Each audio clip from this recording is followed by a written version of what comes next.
ಭಾಗದ ಎಲ್ಲ ಕಟ್ಟಡ ಕಾರ್ಮಿಕರೇ, ಮಾಧ್ಯಮದ ಮಿತ್ರರೇ, ಕಳೆದ 2 ವರ್ಷಗಳಲ್ಲಿ ಸನ್ಮಾನ್ಯ ಸಿದ್ದರಾಮಯ್ಯ ನೇತೃತ್ವದ ಸರ್ಕಾರ ಬಂದ ಮೇಲೆ ಸಂತೋಷ್ ಲಾಡ್ ಅವರ ನೇತೃತ್ವ ಕಾರ್ಮಿಕ ಇಲಾಖೆ ಮತ್ತು ಹಲವಾರು ಕಾರ್ಯಕ್ರಮ ನೀಡುವ ಮೂಲಕ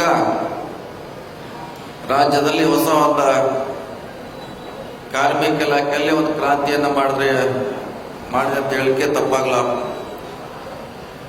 ಯಾಕಂದ್ರೆ ಹಿಂದೆ ಈ ಇಲಾಖೆ ಇದ್ರೂ ಕೂಡ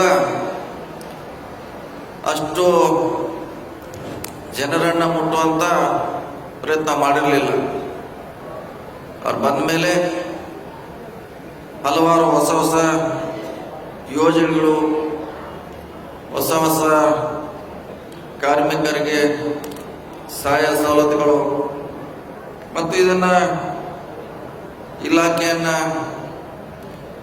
ಇನ್ನು ಹೊಸ ತಂತ್ರಗಾರಿಕೆ ಮೂಲಕ, ಟೆಕ್ನಾಲಜಿ ಮೂಲಕ ನಿಮಗೆ ಮುಟ್ಟಿಸಬೇಕಂತ ಕಳೆದ 2 ವರ್ಷಗಳಿಂದ ಸಂತೋಷ್ ಲಾಡ್ ಅವರು ಸತತ ಪ್ರಯತ್ನ ಫಲವಾಗಿ ಇವತ್ತು ಕಾರ್ಮಿಕರಿಗೆ ಯಾರು ಹೊರಗಡೆಯಿಂದ ಬರ್ತಾರೆ ಅವರಿಗೆ ತಾತ್ಕಾಲಿಕವಾಗಿ ಬೆಳಗಾವದಲ್ಲಿ ಇರಲಿಕ್ಕೆ, ಇಲ್ಲೇ ಇದ್ದು ಕೆಲಸ ಮಾಡಲಿಕ್ಕೆ ಇವತ್ತು ಒಂದು ವಸತಿ ಸಮುಚ್ಚಯವನ್ನ ನಾವು ಉದ್ಘಾಟನೆ ಮಾಡ್ತಾ ಇದ್ದೀವಿ. ಅವರ 2 ವರ್ಷದ ಸಾಧನೆ ಸಿದ್ದರಾಮಯ್ಯ ಅವರ ಸಾಧನೆ ಅಂತ ಬಹಳ ಹೆಮ್ಮೆ ಅಂತ ಹೇಳಬೇಕಾಗ್ತದೆ.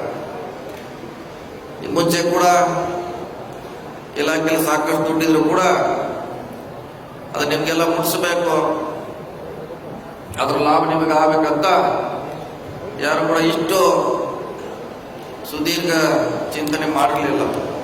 ಸಂತೋಷ್ ಲಾಡ್ ಅವರು ಬಂದ ಮೇಲೆ ಸಾಕಷ್ಟು ತಮ್ಮದೇ ಆದ ಅನುಭವಗಳಿಂದ, ತಮ್ಮದೇ ಆದ ಅನುಭವದಿಂದ ಈ ಇಲಾಖೆಗೆ ಒಂದು ಕಾಯಕಲ್ಪ ಕೊಡುವಂತ ಪ್ರಾಮಾಣಿಕ ಪ್ರಯತ್ನ ಮಾಡಿದರೆ ಅದರ ಫಲವಾಗಿ ಇವತ್ತು ಸ್ಮಾರ್ಟ್ ಕಾರ್ಡ್ ಕೂಡ ಕೊಡ್ತಾ ಇದ್ದಾರೆ.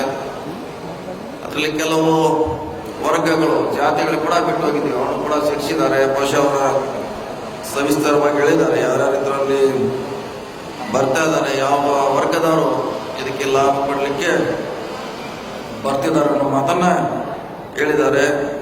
ಈಗಾಗಲೇ ಬಹುಶಃ ಮದುವೆ ಆದರೆ 50,000, ಶಿಕ್ಷಣಕ್ಕೆ 50,000 ರೂಪಾಯಿನ ಕೊಡುವಂತ ಮಹತ್ವದ ಇಲಾಖೆಯಲ್ಲಿದೆ. ಹಲವಾರು ಯೋಜನೆ ಕಾರ್ಮಿಕರಂತೆ ಮೊದಲು ವಿಭಿನ್ನವಾಗಿ ನೋಡುವಂತ ಕಾಲ ಇತ್ತು. ನಮ್ಮ ಸರ್ಕಾರ ಬಂದ ಮೇಲೆ ಕಾರ್ಮಿಕರು ಕೂಡ ಪ್ರೊಫೆಷನಲ್ ಆಗಿರಬೇಕು, ಪ್ರೊಫೆಷನಲ್ ಆಗಿ ಅವರು ಜೀವನ ಮಾಡಬೇಕು, ಅವ್ರಿಗೆ ಎಲ್ಲ ಸವಲತ್ತುಗಳು ಸಿಗಬೇಕಂತ ಸರ್ಕಾರದ ಒಂದು ದಿಟ್ಟ ನಿಲುವಿನಿಂದ ಇವತ್ತು ಬಹಳಷ್ಟು ಕಾರ್ಮಿಕ ಇಲಾಖೆ, ವಿಶೇಷವಾಗಿ ಕಟ್ಟಡ ಕಾರ್ಮಿಕರ ಇವತ್ತು ಅವರ ಭವಿಷ್ಯ ಬಹಳಷ್ಟು ಬದಲಾಗ್ತಿದೆ. ಅದಿನ್ನೂ ಬದಲಾಗಲಿ, ಅವರಿಗೆಲ್ಲ ಸರ್ಕಾರದ ಸವಲತ್ತು ಸಿಗಂತ ಇವತ್ತು ನಿಮ್ಮ ಮುಂದೆ ಆ ಇಲಾಖೆ ಸರ್ಕಾರ ಬಂದಿದೆ. ಸ್ಮಾರ್ಟ್ ಕಾರ್ಡ್ನಿಂದ ಬಹಳಷ್ಟು ಅನುಕೂಲ ಆಗಲಿದೆ ನಿಮಗೆ. ಬಹುಶಃ ಆನ್ಲೈನ್ ಮೇಲೆ ಅದಕ್ಕೆ ಅನುಕೂಲ ಮಾಡುವಂತ ಪ್ರಯತ್ನ ಇಲಾಖೆಯಿಂದ ಆಗ್ತಾ ಇದೆ. ಯಾಕೆ ನೀವು ಇಲ್ಲಿ ಕೂಡ ಅಲಿದಾಡುವಂತ ಅವಶ್ಯಕತೆ ಇಲ್ಲ.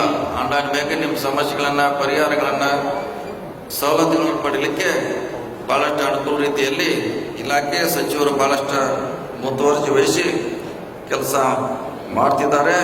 ವಿಶೇಷವಾಗಿ ಮೊನ್ನೆ ಕೂಡ ಕಟ್ಟಡ ಕಾರ್ಮಿಕರಿಗೆ 3 ವಸತಿ ಶಾಲೆಗಳನ್ನ ಮೊನ್ನೆ ಮಂಜೂರು ಮಾಡಿದ್ದಾರೆ. 3 ವಸತಿ ಶಾಲೆಗಳನ್ನ ರಾಜ್ಯದಲ್ಲಿ ನಿಮ್ಮ ಮಕ್ಕಳ, ವಿಶೇಷವಾಗಿ ನಿಮಗೆ ಅಲ್ಲಿ ಪ್ರಾತಿನಿಧ್ಯ ಕೊಡುವಂತ ಶಾಲೆಗಳನ್ನ ಅವರು ಕಾಲಾವಧಿಯಲ್ಲಿ 3 ಜಿಲ್ಲೆಗೆ ಮಾಡಿದ್ದಾರೆ.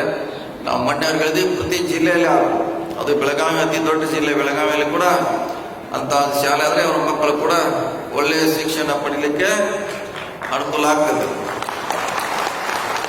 ನಿಮ್ಮ ಮಕ್ಕಳು ಬೇರೆ ಶಾಲೆಗೆ ಅಲ್ಲಾಡದ ಅವಶ್ಯಕತೆ ಇಲ್ಲ. ನಿಮಗೆ ಮೀಸಲಾತಿ ಇರುವಂತ ಕಟ್ಟಡ ಕಾರ್ಮಿಕರಿಗೆ ಮೀಸಲಾತಿ ಇರುವಂತ 3 ವಸತಿ ಶಾಲೆಗಳನ್ನ ಮಂಜೂರು ಮಾಡಿದ್ದಾರೆ. ಮುಂದಿನ ದಿನಗಳಲ್ಲಿ ಪ್ರತಿ ಜಿಲ್ಲೆಗೆ 1 ಶಾಲೆಗಳನ್ನ ಮಾಡುವಂತ ಒಂದು ಯೋಜನೆ ಈ ನಮ್ಮ ಇಲಾಖೆ ಸಚಿವರ ಮುಂದೆ ಇದೆ. ಅಲ್ಲಿ ನನಗೆ ಬಹಳ ಹೆಮ್ಮೆ ಅನಿಸ್ತಾ ಇದೆ. ಯಾಕಂದ್ರೆ ಶಾಲೆ ಬಹಳ ಅವಶ್ಯಕತೆ ಇದೆ. ಯಾಕಂದ್ರೆ ಅವ್ರು ಎಲ್ಲೋ ದುಡಿಲಿಕ್ಕೆ ಹೋಗೋ, ಅವ್ರು ಹೋದಾಗ ಅವ್ರ ಮಕ್ಕಳ ಭವಿಷ್ಯ ಕುಂಠಿತಗೊಳ್ಳುತ್ತದೆ ಅಂತ ಶಾಲೆಯಲ್ಲಿ ಹಾಕಿದ್ರೆ ಒಂದು 10-12 ವರ್ಷ ಅವರು ಗ್ರಾಜ್ಯುಯೇಟ್ ಆಗಿ ಬರಲಿಕ್ಕೆ ಅನುಕೂಲ ಆಗ್ತದೆ. ಇಂಥ ಹೊಸ ಹೊಸ ಯೋಜನೆಗಳನ್ನ ಸಚಿವರ ಮಾಡ್ತಾ ಇರೋದು ನಮಗೆಲ್ಲ ಹೆಮ್ಮೆಯ ವಿಚಾರ. ಭಾಳಷ್ಟು ಇನ್ನೂ ಸಾಕಷ್ಟು ದುಡ್ಡಿದೆ ಅದರಲ್ಲಿ. ನಿಮ್ಮ ದುಡ್ಡು ಅದರಲ್ಲಿ ಕಟ್ಟಡ ದುಡ್ಡಿನಿಂದ ನಿಮಗೆ ಕಲ್ಯಾಣ ಕಾರ್ಯಕ್ರಮ ಆಗಲಿ, ನಿಮ್ಮ ಭವಿಷ್ಯ ಜೊತೆಗೆ ನಿಮ್ಮ ಮಕ್ಕಳ ಭವಿಷ್ಯ ಕೂಡ ಉತ್ತಮ ಆಗಲಿ ಅಂತ ಹಲವಾರು ಕನಸುಗಳಿಟ್ಟು ಸಂತೋಷ್ ಲಾಡ್ ಅವರು ಈ ಕಾರ್ಯಕ್ರಮ ಮಾಡ್ತಿದ್ದಾರೆ. ಈ ಕಾರ್ಯಕ್ರಮ ನಿಮಗೆಲ್ಲ ಅರಿವು ಮೂಡಿಸುವಂಥ ಕಾರ್ಯಕ್ರಮ, ಜಾಗೃತಿ ಮೂಡಿಸುವಂಥ ಕಾರ್ಯಕ್ರಮ. ಇಲಾಖೆಯಲ್ಲಿ ಯಾವ್ಯಾವ ಕಾರ್ಯಕ್ರಮ ಇದೆ, ಯಾವ ಸೌಲಭ್ಯಗಳಿದೆ, ಯಾವ ರೀತಿ ಪಡಿಬೇಕಂತ ಅಂತ ಒಂದು ಕಾರ್ಯಕ್ರಮ ಇವತ್ತು ಮಾಡ್ತಾ ಇರೋದು ನಮಗೆಲ್ಲ ಸಂತೋಷ.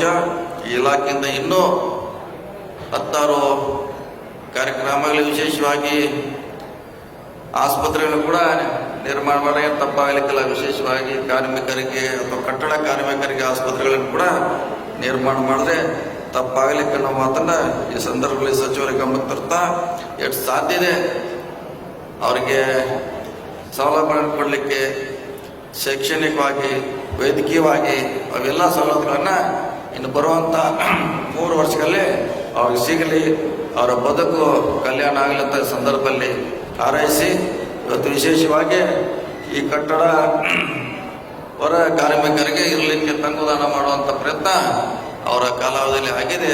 ಅವೆಲ್ಲ ಇನ್ನೂ ಹೆಚ್ಚು ಆಗಲಿ, ನಿಮಗೆ ಹೆಚ್ಚು ಸವಲತ್ತುಗಳು ಈ ಇಲಾಖೆಯಿಂದ ಸಿಗಲಿ ಅನ್ನೋ ಮಾತನ್ನು ಮತ್ತೊಮ್ಮೆ ತಮಗೆ ಹೇಳುತ್ತಾ, ಅತ್ಯಂತ ಹೆಚ್ಚು ಮುತುವರ್ಜಿ ವಹಿಸಿ ಇಲಾಖೆನ ಪ್ರಗತಿಯತ್ತ ಒಯ್ಯಬೇಕು ಅನ್ನುವ ಸಚಿವರಲ್ಲಿ ಒಬ್ಬರಾಗಿರುವಂಥ ಸಂತೋಷಗಳು ಇವತ್ತು ಬಂದಿದ್ದಾರೆ.